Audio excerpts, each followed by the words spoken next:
We've seen in the last 5-10 years that Democrats have just let chaos take over.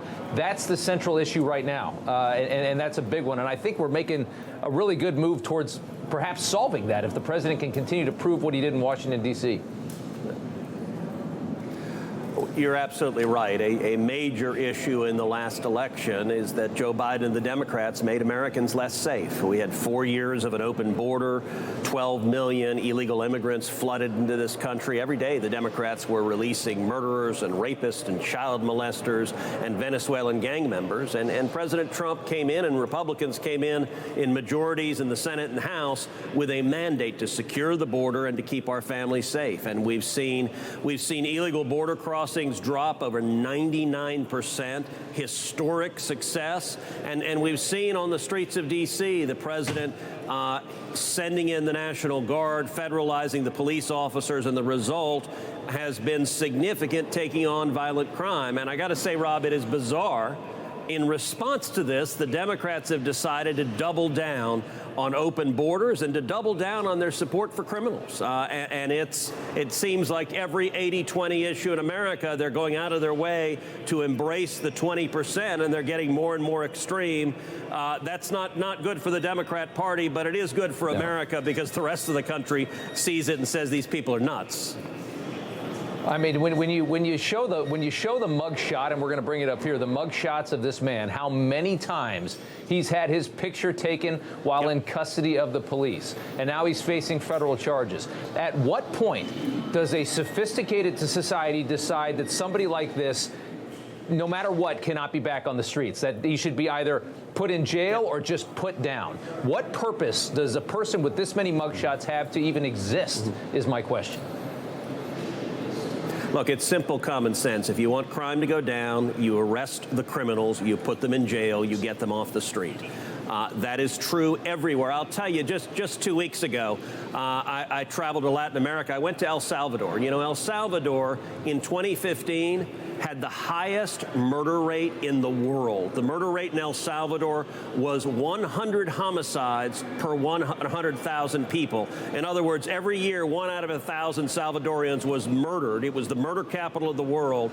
President Bukele came in and said, we are going to turn this around. He went after MS-13. He went after the cartels. I toured the CICOT maximum security prison where he arrested the gang members. He put them in there, incarcerated them, and the murder rate plummeted. When I was there this past year, the murder rate in El Salvador was 1.9 murders per 100,000 people, a 98% drop. Amazing. Why?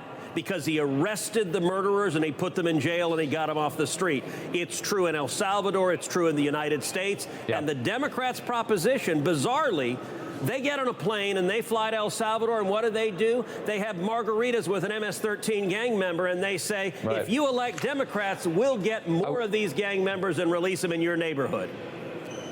Yeah, they're so backwards on this and generally on this policy, just unbelievable. I want to play CNN's Van Jones defending some of these policies like cashless bail. Take a listen to this.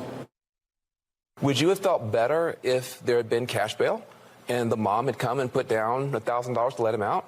It's not about cashless bail or no cashless bail. It's about the fact that we don't know how to deal with people who are hurting in the way this man was hurting. Hurt people hurt people. What happened was horrible, but it becomes an opportunity for people to jump on bandwagons.